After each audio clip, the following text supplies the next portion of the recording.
In the most overwhelming days, how do we still get so much done?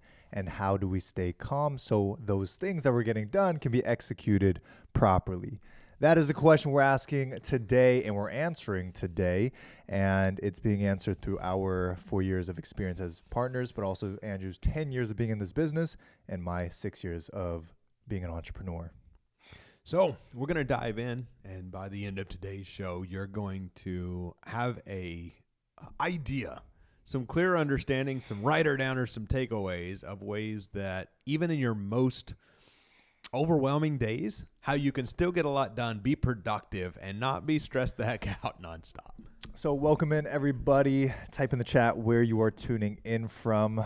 And I want to shout some of you guys out today on this beautiful, beautiful, beautiful day. So how to get more things done even when you're overwhelmed. Let's go one by one. We have 6 very important bullet points in front of us that we've prepared, and it comes from a heart of wanting you guys to execute at a higher level. It comes from a heart of wanting to see you guys win and knowing that days can become overwhelming. And really the world seems to be in a pretty overwhelmed state. However, you guys can reframe that as your biggest opportunity, because overwhelm is not the problem. It is your response to it. It is how you I don't want to say react. It's how you respond to the feeling of overwhelm and what you do with it. And I think something you just said there is there's a big difference between reaction and response. I remember years ago living in constant reaction mode. I wake up, the phone rings, crap, got to answer the phone. I wake up, this person's calling, this person texted, this email came in, and everything I did was reactive to what somebody else said. They need my call right now. They need this right now. Somebody else needs this. And the whole world will need you to death until you can be proactive rather than reactive. Respond instead of react. And now you can actually lay out your day to where your day gets you closer to your goals rather than your day getting away from you and feeling like you worked all day but in circles. So shout out to some of you guys. Bill, who's on here every single day from sunny Minnesota. We got Danielle, who's in Florida in her car. Elizabeth also in Leesburg, Florida. Sylvia in Vegas. Lori's in crazy Oregon, as she calls it. Les is also in Vegas. Let's Awesome. go. We got some amazing, amazing, amazing people on here. So, number 1, recognize overwhelm for what it is. This essentially is saying that overwhelm is not a stop sign. It is a sign for growth. You reframe it as a challenge to manage, not something to avoid. So, one thing about overwhelm and how we can see it before it happens is imagine like a lie detector, or whatever those meters are called. Imagine you're going throughout your day, the morning starts, and you decide to meditate. So you start very calm, right? Versus someone else who picks up their phone, they already start in a very high stress state. Now, the day goes on and you take a meeting, and your stress level starts to go up and down just a little bit. And then another meeting, a stress level goes up, and you realize you missed something on your to-do list yesterday, and the stress level starts to go up.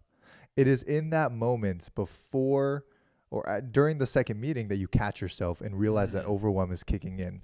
If in that moment you give yourself a 5-minute break, go outside just for a quick walk, or go eat a snack or something that gets you away from thinking and stressing about the actual tasks, that will re-regulate your nervous system back. So when you have realized that you missed something, it only affects you a little bit.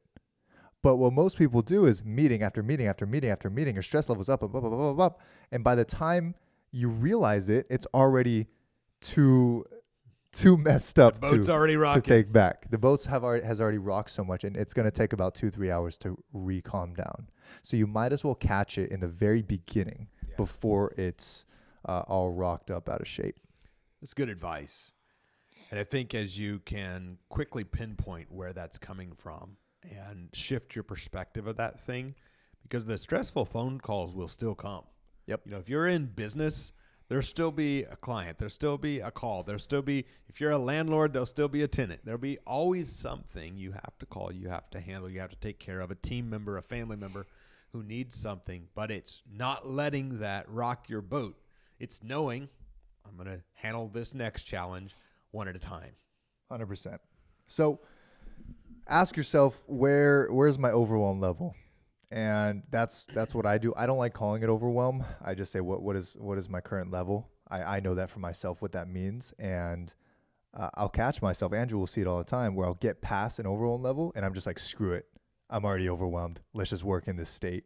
But every single time in retrospect, I'm like, Leo, if you just woke up and meditated, if you just took a moment before the overwhelm kicked in, you would have gotten so much more done than if you tried letting your ego fly. And that's what happens to me. My ego gets big and I'm like, I can do this.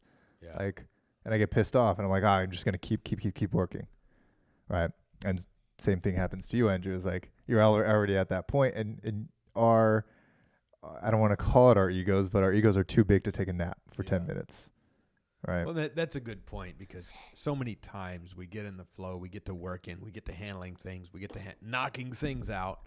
And when that stress or that overwhelm or any anxiety or any, crap, how do I get everything done, comes to us, it sometimes can cause us to, some people, they shut down, right? So we're entrepreneurs, we're hard workers. It's like, we don't want to shut down, so I'm just going to keep going. Except there is such a healthy way to be able to say, you know what, I'm going to be productive. I am going to take the 10-minute pause. I am going to take the moment to let my brain recalibrate so I can get a whole lot more done. Because after a 10-minute pause or a 10-minute nap or whatever it is for you that gives you that peace of mind, the next hour you may get done the same amount it would have took you 3 hours to get done without the nap or without the pause. So that's something huge to understand. Slow down to speed up. Allow yourself 5 minutes to just rest, and don't see it as unproductive time. Don't see it just as rest. See it as a recharge for your mind. See it as regulating your nervous system so you can get so much more done, because then so many more ideas can come out of that. So number 2, write it down, prioritize. Prioritize. You're going to want to prioritize ruthlessly every single day. If there's one skill today that we can bring up to you, it is the skill of prioritization. How do you look at your to-do list? How do you look at your projects? How do you look at your tasks and identify 1 or 2 very impactful tasks and start there? Because again, I say it all the time to people who are just learning how to execute. If you look back to your past week, how much got done, and you compare it with what will get done this week, if you just every day chose one big thing to get done, how much difference would it make? Because this week, when you do this, when you identify 1 or 2 things that you can get done today, guess what? You're going to have 7 days of getting big things done that will move you forward in your business or in your life. Versus last week, you didn't have a skill set there. You didn't have a rule of thumb. You didn't have a strategy to get things done. And instead, we maybe got 1 thing done out of those 7 days. And that's such a good perspective. And as business owners, we have to realize not everything is urgent. We identify a couple of things that maybe are those needle-moving actions. What's the 80-20 rule? What's the 20% I can get done that takes care of the 80% of results?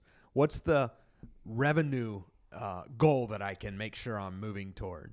What's the item I can do to make sure that revenue's coming in, someone's getting hired, calls are getting taken? Because the challenge is, I remember being solely focused on just sales for the first while when I started in business. And then I let things go. And because I let things go, then there was litigation, and then there was this problem, and then there was that problem. And I didn't have focus over there. So it began to cost me. So I thought, oh, wait a second, I got to go do this thing now. And so being able to look at things objectively as a business owner and take the 10,000 things in that you have to do and say, what is the 2 or 3 that actually have to be done? Because probably 90% of what we do is reactive or is unnecessary, and we're just doing it because someone else says we should.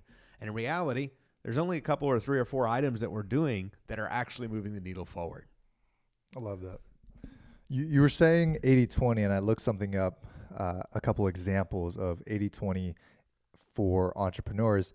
It just essentially means the 80% of results that come from 20% of the actions.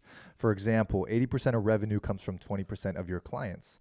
So you, in this example, identify top paying clients or most profitable offers and you double down on those, because a lot of people are spending time wasting their efforts on things that don't actually bring revenue into the business.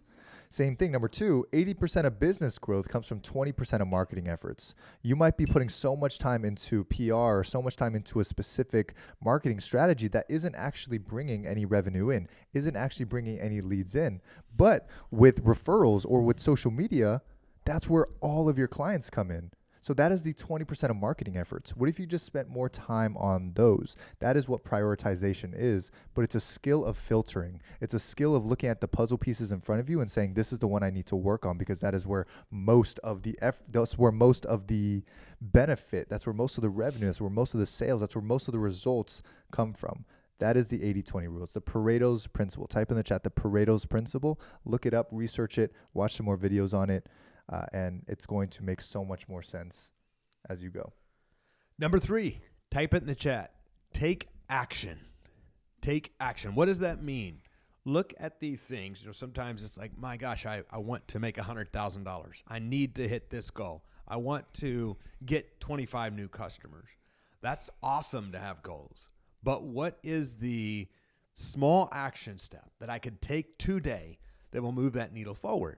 So, for example, if you're in the business of a barbershop, you say, how can I go find 3 more people today that need a haircut? Right? Can I go on Facebook? Could I go on Booksy?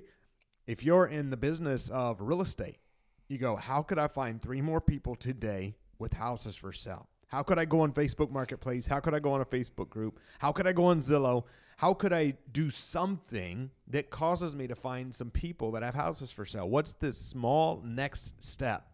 The tiny manageable goals that I can set today that I know I can get done. Because if you want to make $100,000, but your business has been making $10,000 a month, you're probably not going to make $100,000 this afternoon if at noon you set the goal to make $100,000 today, right? It's like sudden overwhelm. Where do I even start? But if you say, wait a second, I want to make $100,000 in the next 60 days, 90 days, where do I start? Well, I'm going to go and I'm going to call 5 people and I'm going to go find me a lead source. So now you start taking small action steps that are not overwhelming, because you know that if you set the goal, you could talk to 5 people today. You absolutely can. You can go on Facebook, you can pick up your cell phone, and you can have 5 conversations. So that's a tiny actionable goal that will get you one step closer to the end result. Action is what kills anxiety. And I take a moment and I cringe a little bit when we say take action, because every self-development book that you'll ever find, every business book that you'll ever find, every book about getting somewhere is going to talk about taking action. And there's a lot more we have to solve before it's just so easy to say, all right, let me move forward. Because we only move forward if we know that that step is not going to throw us down a hill. If we know that that step is a for sure step, right? If we're looking at a pond and there's rocks there, I'm the type of person, I'm pretty cautious. Where I see a rock, I'm not just going to give it my all and jump to that next one, because what if that rock is sitting on top of another one and it falls? I don't want to hurt myself. So I step on it first and make sure it's good, make sure it's stable before I put all my weight there. Same thing with us. It's an analogy for life. How can we make sure that we just put our foot there, make sure it's stable, and then go? That's clarity. You just need clarity that that rock is stable. You need clarity that that action step that you're going to take is going to lead you somewhere. Sometimes we don't have a full understanding that this call is going to lead us to money, or this sales call is going to work, but at least you know in your mind, if I make this call, will I get better? Yes. But you have to set those precedences early. You have to set those staples of a sales call. The reason I'm going to do it is because I want to get more sales for my real estate company, or for this offer, for this promotion that I'm doing, or for my carpenting business. And I know that if I do this, it's going to benefit me in my repetition of sales, and it's going to potentially get me a new client. Perfect. Then that's why you should put your time in doing more of those calls every single day, because it can lead to either one of those 2 things. But if you don't know either of those 2 things and you're just making a sales call to make a sales call, that's why we don't do it. That's why we won't take an action. And then we get anxiety and we get overwhelmed because, oh no, what if this, how am I going to pay the bills? How am I going to do this? And then you ask yourself, how do I make money? And you go back to I'm speaking to my younger self here. I'm still going to younger entrepreneur self. You go back into education loop and you start watching all these YouTube videos. You start watching all these things that tell you to do all these things, but you don't know why. So start with the why. Start with what everything's going to do for you, and then you can start moving in. You can start breaking down big actions into little ones and making every step manageable. Now I want to move us along to number 4, and that is systemizing. Now, what do I mean by systemizing? This was not a natural thing for me when I started. Like, I like organization, I just didn't understand how to do it. I like to systemize things, I just didn't understand how to do it. So being able to write things down in a systemized fashion. And the system, if you're in a beginning stages of entrepreneurs, maybe it's a Trello board or some app that you use, or it could be as simple as a good old-fashioned ink, pen, and paper. But what is a system that gives you the to-do list? It removes it from your brain, saying, I got to do stuff, make sure I don't forget, I got to call that guy, I got to email that guy, I got to make sure I do. And so our brain will run on this track. I need to make sure I respond to that. Did I text that guy back? And so if I'm not very careful, I can let my brain run on that track. It takes my brain the same amount of energy to go close a deal that's going to make $1 million as it does to remember to send an email back about a $9 charge. Same amount of brain power. So am I going to choose to let my mind run on the $1 million task, the $1 million idea, the $100,000 deal, the $30,000 check that I can go get? Or am I going to let my mind run on the $9 email that I have to send back to make sure that something is charged right or refunded right or something is happening? So when we start to understand our brain power, our focus is so valuable, now we can write down our list and say, I'm going to release it from my brain and I'm going to put it on a paper so that I'll come back to this and I'll knock these out piece by piece. So Andrew was saying a Trello board and Notion, all these other tools. If you have not developed a habit of taking things out of your mind and putting it on quote unquote paper, use paper first. Buy a bunch of those 99-cent notepads. I buy about 10 of those a month, and I'll rip through them because I use a pen and pad all the time. I don't have one in front of me, and it feels weird because I always have things. If I think about it, the only reason you don't have one in front of you is because I swiped the one you had a moment ago. If we have it on our mind and if I don't put it on paper, it's going to be forgotten, or something's gonna bug me. So we have to have those tools because your mind is not meant to be your office. Yeah. Type it in the chat. Your mind is not meant to be your office.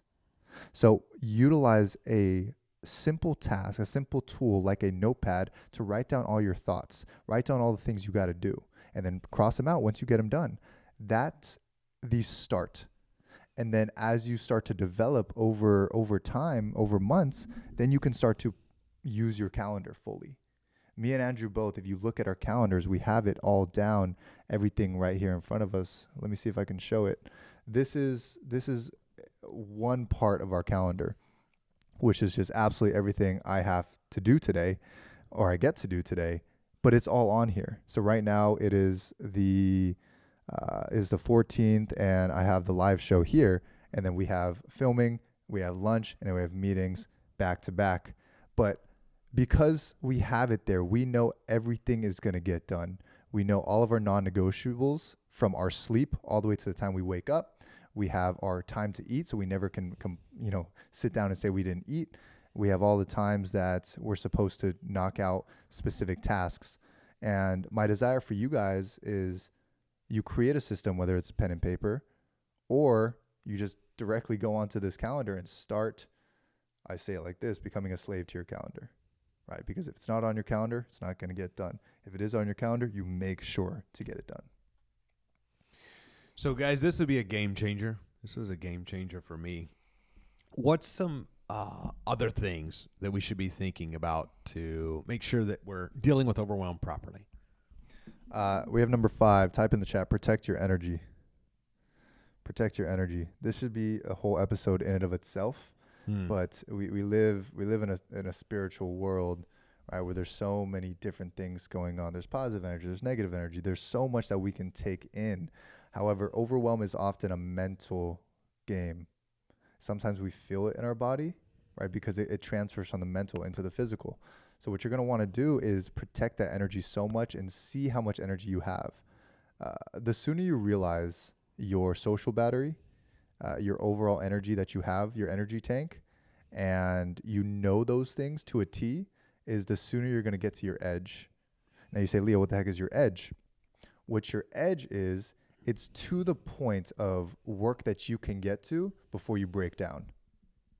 Now, I've done this so many times where I've tested my edge to the max, where I break down, I cry, I'm losing it. But I've done it enough times where I know right before I'm about to have a mental breakdown, right? It's like, Leo, that sounds like a very dangerous thing to do. However, I did that for 4 years, and now I know exactly when I'm about to have a mental breakdown and how to rest before it makes that happen. So then I'm able to execute at such a high level where I don't have to spiral out, right? And I think it's so good as, I could speak for leaders, and I can speak for us as, as men, that is so important to do, is find the point where you would have a mental breakdown, Right. and get just right there. And sometimes it's okay to have a mental breakdown, because like I need to find out where my edge is, and I can increase that. Yeah. Because if we want to get to where we want to get to, we have to be able to know those parts. What are you defining as a mental breakdown? A mental breakdown to me is where you're at your full bandwidth, Yeah. and there's no more you can hold, and your brain is so tied up and so in, like, holding so many different tasks, so holding so many different things, and maybe one thing breaks, and it's just like you can't handle it anymore. I didn't know that's what that was called. I have those about 300 times a year. I'm just kidding. So That's a good description. And let me say that we're still growing, right? We're in ultra startup mode in one of our companies, and that's why we're working so damn hard every day, right? You don't have to follow exactly how we work, but we're just teaching what is working for us as entrepreneurs. Yeah.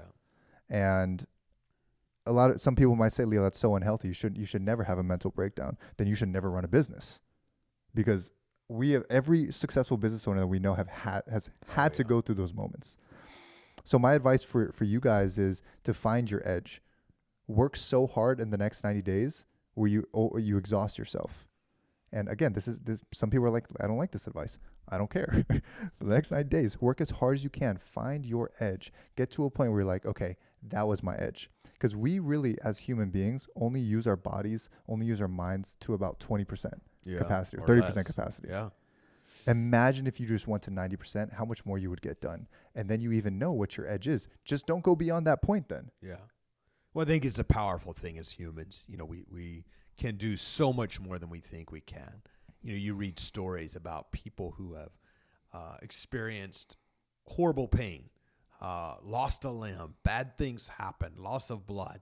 Like, the body is such a incredible thing and the things it can do, yet we always, as humans, seem to strive for comfort and don't push our limits. And man, every time we push our limits, it doesn't bring me pleasure in the moment to push my limit at the gym. It brings me pain. It brings me pain to push and to do one more push-up when I've done all I can freaking do. But it's what builds the muscle. It's what makes us stronger. And as entrepreneurs, there's those times where we say, my gosh, this is literally all I could freaking take on my plate. There ain't nothing else I could do. And then something else happens and we realize we wasn't to our limit yet. I think that's a very powerful example, Leo, because there's such a rosy picture painted sometimes of entrepreneurship. And while I'm grateful every day, and yes, we have incredible businesses that run, when you step into new levels, of course we could have just said our two companies are going, let's keep them rolling. But we said, no, it's time to reach a greater, even deeper level of purpose. And so in order to do that, we're pushing to, a greater level of discomfort, a greater level of pain sometimes, a greater level of decisions. So be okay using those seasons of hustle, those seasons of pushing, saying, you know what, to get to where I want to go, to build the legacy wealth for my family, to do the things I always dreamed of doing, to reach the people I was meant to reach, then I need to push to a new limit. And I can push way further than I thought I could. If you'd have told me 2 years ago, go stand in this tube at 165 below zero in your underwear, I would have said, you're crazy. That would kill me. And then last year, I find myself standing in a 165-degree tube in my underwear, and I lived.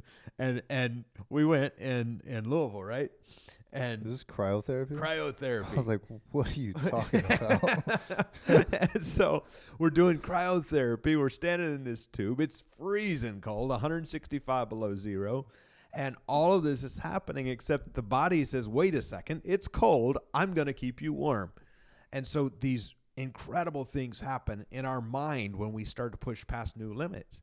Used to, when the grocery account was low, maybe that's when we stressed. Used to, maybe if we made less than X dollars a month is when we stressed. You can set that new tolerance level. Say, hey, I'm not going to allow myself to make below $10,000 a month, below $50,000 a month, below $100,000 a month. Step by step, you can continue to up your tolerance level, and your body and your mind will always keep up with the rules you set for it. Wow. That's crazy. I like that. I like that mentality. And guys, it's something you can start utilizing today is find your edge. Find the point of break. And a lot of people ask both Andrew and I, like, how do you get so much done? They look at our calendars, and you see my calendar this week. That is every day, 365 days straight. Sundays we take off. But that is every day for me and Andrew. And they ask, how do you guys do it? And how do you guys build the businesses you do? How do you guys make what you guys make? And how do you guys still stay stable? And it's because we've allowed ourselves to have 92 mental breakdowns over the past last part's questionable. over the past 3 years.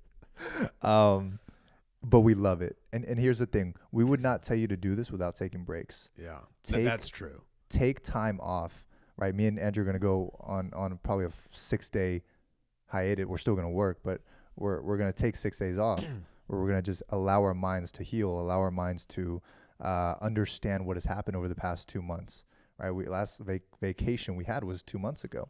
So we allow ourselves time to give breaks. After the show, we eat lunch.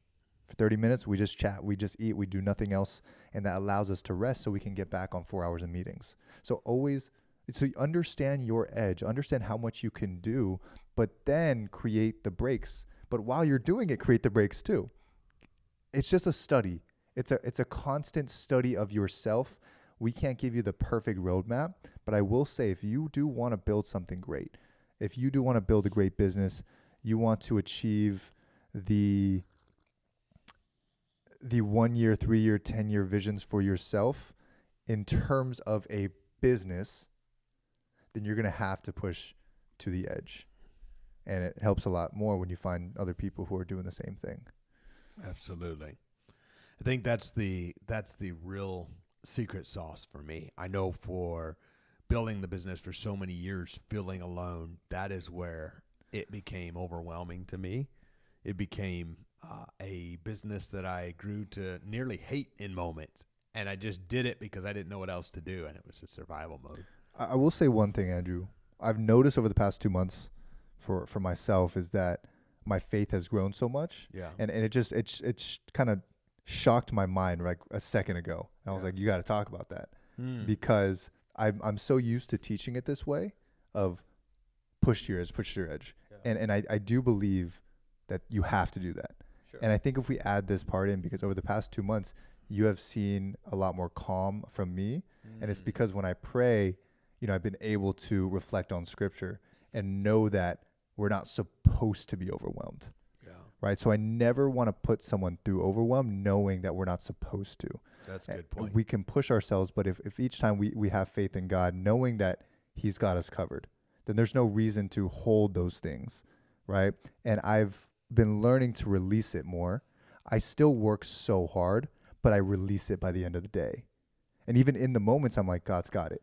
And it's like rocks in a backpack, and it's like taking off that backpack of rocks. Cast all your cares on him because he cares for you. So I wanna anchor that in with that part of our teaching, because it's so important now. Even recognizing this, probably in 2 months from now, we'll teach this differently. Yeah. Push to your edge, find where quote unquote mental breakdown would happen, but also cast all those anxieties onto God. That's something else too, because being able for all those years, when I didn't enjoy the business, when I did get overwhelmed, to just Sunday was my day. I just said, okay, God, it's your day. I'm kind of going nuts right now. And that little piece helped keep me sane. Yeah. And I think that is such a powerful thing. Another piece of that is finding your tribe. And, when our brotherhood was born, I remember such a shift was born in the business and in my mind, and it made things so much better. And you reminded me, David in the Psalms wrote a lot about God being our rock, our shelter, all these analogies he used for God. And then he said in one place that when my heart's overwhelmed, lead me to the rock, lead me to God, lead me to the rock that's higher than I. And I think about that. I've thought about that often over the years as David, had a son that died. He had all sorts of problems. He had done things that he regretted. He's trying to lead this whole nation of all these people. And it's David, King David, who has a few years earlier ran from the former king who's trying to kill him. He's doing all of these things. He's trying to do the right things. And in these moments of massive overwhelm, the king of a nation, he's saying, God, I just can't, lead me to the rock when my heart's overwhelmed. And I think that's a very powerful, to piggyback off of what you just said, I think that's a powerful thought process to have. Well, so it's this show is fun is because we prepare for it. We teach the lesson of what comes from our experiences. But I think what you just saw right there was an in-moment reflection of that was the way we did it for so long, and that's what got us here. But what's going to get us to the levels that we want is doing what we did for the past 2 months, which is release those anxieties onto God and not allowing ourselves to get to overwhelm because we have God, because we trust in him. We trust in his guidance for us and that every step of the way he's leading us. So why would we be overwhelmed? Why would we distrust that guidance? And really overwhelmed sometimes is the anxiety of the thing not working out. So really cool lesson today that I think we got, and we'll reflect on this over lunch. But I hope you guys enjoyed this episode. I hope you guys got a lot from it and you were able to reflect some. I think reflection is the key to growth. Reflection is bringing the lessons that you get from retrospect into the now. I think it's something you can do, and it creates a skill set of always bringing the wisdom forward and then allowing yourself to live through others' wisdom in the moment. So, any last words? This is a good show. This is a good day. Go back and rewatch it. Cast your cares on God. Know that you've got this. Pursue the vision and the dream in your heart. It won't always be easy, but it'll always be worth it. We'll see you back here on Monday. Go have an incredible weekend. We'll see you Monday, same place, same time. See you later, guys. Bye-bye.